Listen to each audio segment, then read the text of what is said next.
Celebrate good times, come on. Celebrate good times, come on. Jay Gruden has been fired. No more of him. No more shitty schemes. Or not giving Haskins any reps of the ones. Hey. Oh, thank God for that. Right, so today's video, obviously we're talking about the departure of Jay Gruden. Now, very, very happy he's gone. Very, very happy. Start off with no more of his shitty schemes, no more of his shitty plays, but the main important thing is that Haskins can finally get some reps with the ones. Haskins can finally get a bit of love and development. He can finally get some playing time. He can finally get some NFL experience. We're throwing him in the Tank Bowl against the Dolphins on Sunday. Tanking Redskins versus tanking Dolphins, the Tank Bowl, you know what I'm saying? We're going to throw him in there, against the Dolphins, who are a team who we might actually be able to beat. You never know. And I'm sure he'll do pretty good. But, what's the worst that can happen? Just throw some interceptions? It's already bloody happened. We can't get any worse, so just throw him in, give him that experience, use the rest of the games to nurture and develop and make him into the mature quarterback and person that we know he can be. The reason we drafted him, well, Dan Snyder and Bruce Allen drafted him. Jay Gruden didn't. He didn't want Dwayne Haskins. He wasn't showing him any love. Professional coach would have gone, didn't really want him, but he's the guy I got, so I'm going to give him some love and make him into a good quarterback. But, Jay Gruden's like, I'm a stubborn little cunt, so not going to do that. But he's gone now, so we move on. We have some candidates already coming through of who Dan Snyder would like. If he can, some potential head coaches. So here we go, let's go straight into them. So of course there's Kevin O'Connell, who will be assessed throughout the season, and we will see how he lays up, how we think he can do.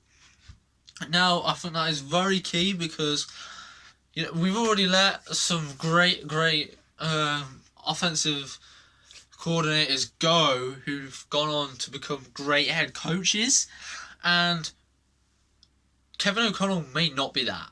He might not be, but we've got to at least examine him and see if he's got potential first and make sure we're doing the right decision, because we obviously didn't make the right decision in the past, and Sean McVay is a prime example of that.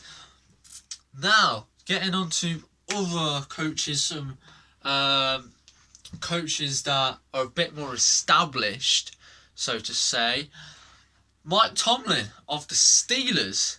I don't know about Dan Snyder, but out of the names that have been put out, who Dan Snyder thinks he has a reasonable chance of getting, he's my favourite.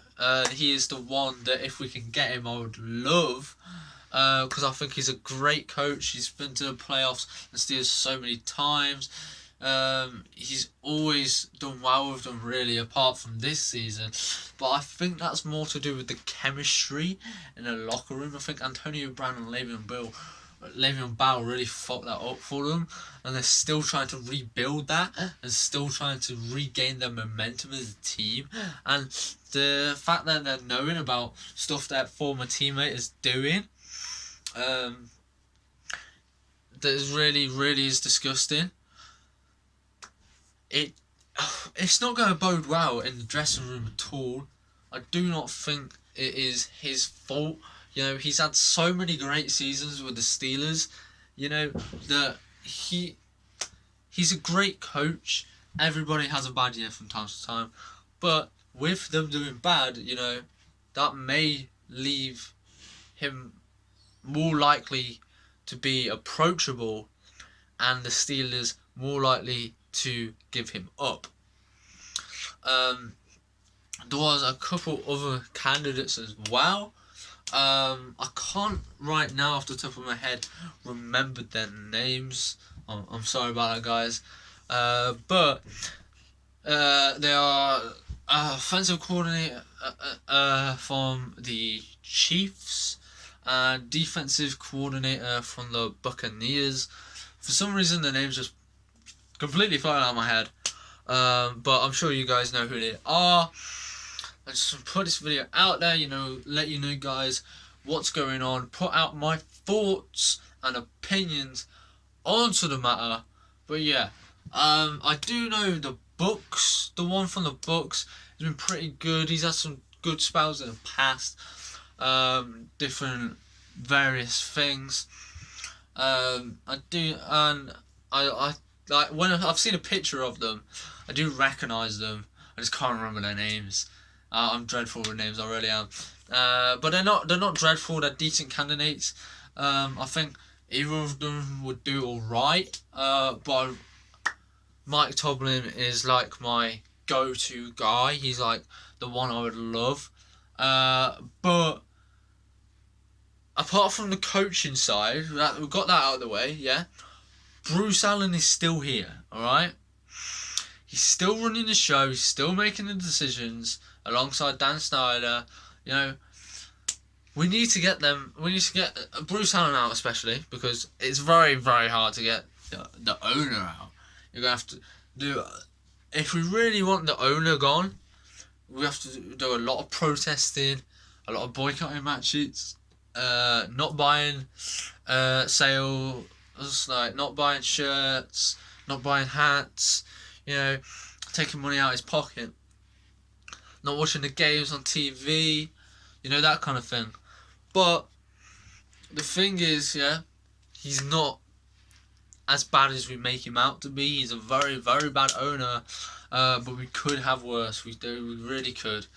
We really could have worse. So Bruce Allen needs to go. Still, we cannot forget that issue. He's still running the show and he's not very good. Greg Minuski, he needs to go as well. Dreadful coordinator, he really is. With some dreadful calls, he really, really does. I want Minuski to go more than I want Allen to go. So I think Allen has made some big mistakes in the past, but I think recently he hasn't been that dreadful. So you know, maybe he could turn things around. I don't know. But the main thing is Jay Gruden is gone. And we can get on with ourselves and start moving forward. Hail to the Redskins. Let's go.